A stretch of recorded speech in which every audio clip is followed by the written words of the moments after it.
This is a 1999 Ford F350 cab and chassis, extended cab, four-wheel drive with the 7.3 diesel automatic transmission. I know what some of you are saying. Ford never made a cab and chassis, extended cab, four-wheel drive in 1999, and you're correct. They did not, so we did. And by we, I mean mostly my good buddy Nate, who did the four-wheel drive conversion on this truck and did an awesome job. He owns Elite Fleet Automotive down in Bend. If you're in the Central Oregon area, doesn't matter what you need done to your vehicle, including turn it into four-wheel drive. He is the guy to call. Elite Fleet Automotive. They're as good as it gets in this area. So now that we got that out of the way, let's start with the important end, which is the end that makes me some money. We'll take a look at it here.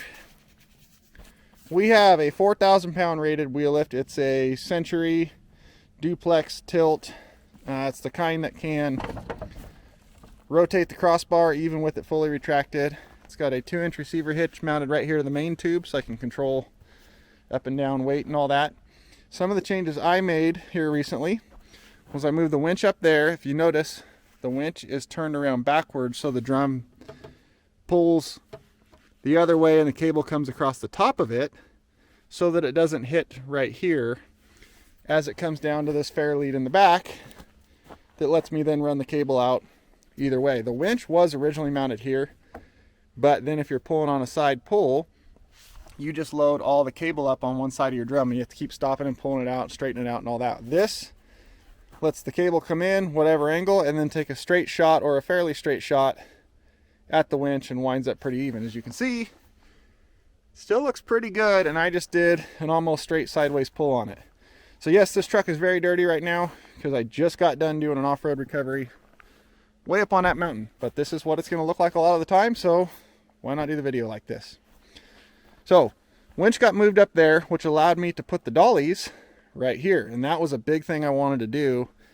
They used to be mounted here and there, and that took up a bunch of bed space. So by putting them back here on this kind of wasted space, it opened up all of that for 2 toolboxes, gas can mounts, everything. I keep these soft slings right here. I use these as safety chains to the car so I don't scratch up the bottom of someone's vehicle or bumper. And the way these dollies are mounted lets me get the L-arms straight out between them, and also lets the winch cable run between them. Very, very handy. Right here I have a quick connect power plug that's wired up to the dual batteries up front, and that is so I can put a receiver mount winch right here and run 2 winch lines off the back if I need to, and plug it in right here. Or if I need to jump start someone off the back, I can plug my jumper cables into the same spot. Inside this housing right here is the transmitter for my wireless light bar, and then where the wiring comes out for all my wheel lift controls. My wheel lift controls are right here on the back of the truck, so that as you're getting way down low to look underneath some car and make sure you don't hit anything, you can reach these and watch what this is doing underneath the car. I have the wheel grids on it, which the L-arms go into to tow. I also have a set of frame forks and fork receivers for it, so those can come off. These can go on, and then I can frame fork stuff, and I have extensions and different forks and everything like that in the toolbox. Over here, I built up some quick little stands to mount the dolly crossbars up high enough that they would clear the jack to tuck up in this corner. Allow me to put these underneath. Good spot for the gas cans to go on the other side. I keep my wheel lift straps just right here, and as you can see, right there on the other side.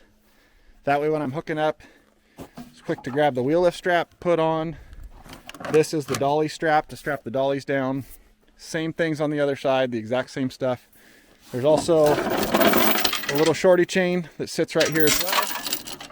Same thing on the other side, because sometimes I use a little chain down method to hook the wheel lift up so I can tighten it up and avoid double picking so much. But the cross rails being mounted up here made for a good use of space right here for all my different wheel lift straps, frame forks, and my jack. And then the jack handle is tucked back here. It rattles around a little bit, so I'm gonna have to do something about that. Got a hitch right here that can go in the hitch receiver. 5 gallons of diesel, 5 gallons of gas. I've got more of each can, so if I'm going somewhere really far out in the mountains or desert. This truck has a stupidly small tank on it. I can put 2 diesel cans here, or if there's a motorhome ran out of gas far from a gas station, I can put 2 gas cans here to have more fuel for them. In the middle, spare dolly tire, which I have never needed, but I have one. And then 100 extra feet of cable for the winch, just in case we need it. Then I just stuck to the back of the truck. Up there is my wireless light bar. It's magnetic. I just stick it right here unless I need to charge it, then I throw it in the cab. But this goes on the back of the vehicle I'm towing, facing the other way. And it's battery powered and wireless, and whatever these lights on the back of the truck do, those lights do, so that I have lights on the vehicle I'm towing. Safety chains in these nice safety chain pockets here. Make it very convenient. Just pull them out. Let's do this one. Pull them out however far you need. Drop them down and they automatically hook in. Pick them up. They drop straight back down in there and they're put away. I got 2 toolboxes right here. Oh, that was loud. It's got sockets and bigger impact sockets and all kinds of hand tools in this one, wrenches and a whole bunch of other stuff in that one. So I've got enough tools to work on a whole lot of stuff in there. Like I said, mirror image of everything as far as strap and wheel lift wise right here. I keep same thing right here. Just grab what I need, whether it's the chain hook, wheel lift strap, dolly strap, or the over the tire strap, which is this one right here that tucks in the bottom. Same things over there. That's for lowered cars and low profile wheels, stuff like that. I have these 2 aluminum blocks sitting right here. They are for double picking cars. I have a couple videos where I explain what double picking does and makes it so you can get a lower car higher off the wheel lift to have more clearance and not hurt anything. I use aluminum blocks because they will never wear out. I've used a lot of wood blocks. I've replaced a lot of wood blocks. I've never had to replace one of those unless I forget it somewhere. Then I have this big toolbox here. It's kind of a mess right now because I've been using it. I've got all my Milwaukee battery powered tools, drills, big impacts, small impacts, cordless ratchets, grinders, sawzalls, cutoff wheels, nut drivers, everything tool powered. Normally is all like kind of lined up and looks nice in here, but like I said, I've been using it, so I threw it in there. I've got some big wrenches, big hammers, extensions and stuff for the frame forks, big pry bars, all that doesn't fit in the toolboxes, just lays in there. Skates for cars that are locked up and I need to make them move when they don't want to. I have electrical testers, more test lights, zip ties. This is all a mess too. I need to clean this up. Terminal kit, drill bits, accessories for the nut driver there, air compressor, tire patch kit, some lockout tools in there. These are used for U-Haul trucks or splicing the fuel lines so people cut them. So I got sections of rubber and this to cut out splices. And then also in there is the hose clamps to make them. I work on a lot of U-Haul trucks. This is an extension for the 7-way trailer brake plug. Something else I should show on the back. This truck actually has, there it is, 7-way trailer plugs. There's a backup light. And then right here is a backup camera. And you wonder why the screwdriver's here? It's for those little over the tire straps I showed you for low profile cars that use this ratchet. That's how you tighten it down. And normally it does not go right there, but that's where it is right now. So over there I've got 3 of the pop-up cones so I can put out road cones when I'm in traffic.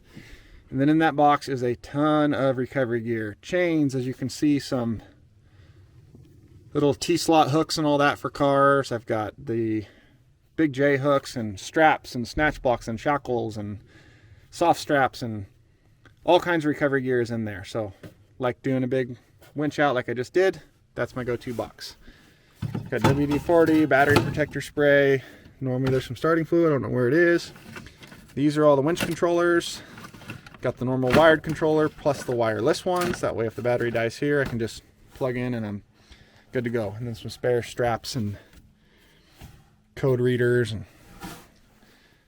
there's a whole bunch of stuff in there if you get to digging. Then in this box, oh, this wrench fell. I just did go down and walk. That's probably really loud if you're wearing headphones. I'm sorry. I've got a whole bunch of wrenches. Got snap ring plier kit, more crescent wrenches and hammers, and more skates and all that stuff. Oh, there's a wrench down here too. Oh, it's one. More stuff in there. Some of those wrenches are going to go in this other toolbox. It's fairly new, so it's not this second one here. It's not totally loaded up yet. CB antenna. I do have CB for when we're pilot carring. These are where the pilot car sign mounts. Top light bar, that's your normal flashy stuff. This is a directional light bar that, you know, does the traffic control stuff if we need. This truck's been upgraded to 2008, I think, mirrors. So I got heated mirrors, which it did not come with. Has a little light on the end because that just makes you look cool. Proline bumper, receiver mount winch in the front. I can put that winch in the back or put it on the Jeep or put it in my pickup, whatever I want to do with it. It also has a quick connect plug right here, so I can plug it right in or plug jumper cables into here, whatever I need to do. LED headlights. This bumper was a result of the crash this truck was in. That should help out. Since all this was caved in anyway, put a new bumper on it. This side looks a lot like the other side, except it does not have a toolbox right here, because down there in this area is the whole electric motor and hydraulic pump and all the controls that run that wheel lift. So there can't be a toolbox there. It's also kind of why the jack is right here and nothing else is. You can see a little line right there. Comes down right here. This is a whole panel that unscrews and lifts off, so you can get to all that to work on it and maintain it, which is why the toolbox is offset to that side and the jack is here, and these are elevated so that nothing is hard mounted over that panel, so I can get in and do some maintenance when I need. So inside of this truck is nothing too fancy. It's not any high-end model or anything like that. It does not have power windows, does not have power seats. I actually put these seats in it out of 2005 Ford or something like that, I think. But got a CB. All my cords are a mess and my gloves are over there drying out, so just it's kind of a mess right now. Got a CB. This is our light bar controller for the different flash patterns. This is that directional bar controller to tell traffic which way to go, but doesn't really matter what you set it to because nobody pays attention anyway. Trailer brake controller, four-wheel drive shifter, backup camera monitor, and then controls for all my auxiliary lights, backup lights, fog lights, light bar that's not on it right now because the bumper just got put on. And then my favorite part, inside controls for the wheel lift. So I can run that whole wheel lift back there from right here, and I can watch it on this camera right here. Like I said, it's a pretty basic interior truck. Nothing fancy. Got the car seat for my daughter. On the side right here, we keep everything bounced around. This big washboard road. Keep a spare pair of gloves. Keep rubber gloves, flashlight, tub of towels to wash your hands. Daughter's tablet so that she doesn't yell at me going down the road. I got a bunch of the parts for my lockout kit here. Airbags, wedges, everything like that. More spare gloves. My lockout long reach tools all go back up under this seat. Booster pack to jumpstart stuff when I need to. I always use the booster pack, not, sorry, that was probably loud if you're wearing headphones, but not actual jumper cables. Usually, because with the booster pack, if you screw up and cross up the wires, which, and I'm smart, I don't do that. But if you do, it stops you from doing it. And the main thing is that means if someone blames you for screwing up the electrical system on their car, you can say, that's not possible because you used a system that does not allow that to happen. So I know how to hook up battery cables to a car. That's a cover my ass thing. So I don't use actual jumper cables off the truck. I use that. Other than that, it is pretty much it for this truck. It's nothing super fancy, but it is something quite a bit different than most. Since I do a lot of repair work and towing, it's a setup that works really well for me. I converted it to single rear wheel for this off-road stuff because that's a ton better than duals. Not having a boom on this truck with the big hydraulic boom and big winches means it's so much lighter. I can get away with the single wheels. These are a super heavy rated single wheel that was kind of hard to find in the size I wanted, but I found it. So those tires do have the weight rating to be a single wheel and still tow stuff, mainly because I don't have another couple thousand pounds of boom and hydraulics and all that stuff on the back of this thing weighing that down. So like I said, it's a very different setup of truck than your average tow truck, but it's a setup that works really well for me. So I really like it. I'm really, really glad to have it back. Maybe in another video I'll talk about the accident and what happened and how it happened. It wasn't my fault, but it led to me not having a truck for 2.5 months. So that hurt a little bit. It's back now. Filthy dirty already, which is just the way we like it because that means it's working. So if you have any questions about this truck, about this setup, about what we did to it and how we make it work, put them in the comments below. I will answer them. I mean, like 4 people comment on my stuff, so I definitely have time to answer. So anything you have question-wise about this truck, put it down below. I'll answer it. I might totally make up the answer because I don't know, but I will answer it. So that is it for this one, because that's really all there is to this truck. Maybe another one we'll do the Jeep, show how it's set up. But until then, that is the end of this video. It's long enough now, so I will see you guys next time. Good night.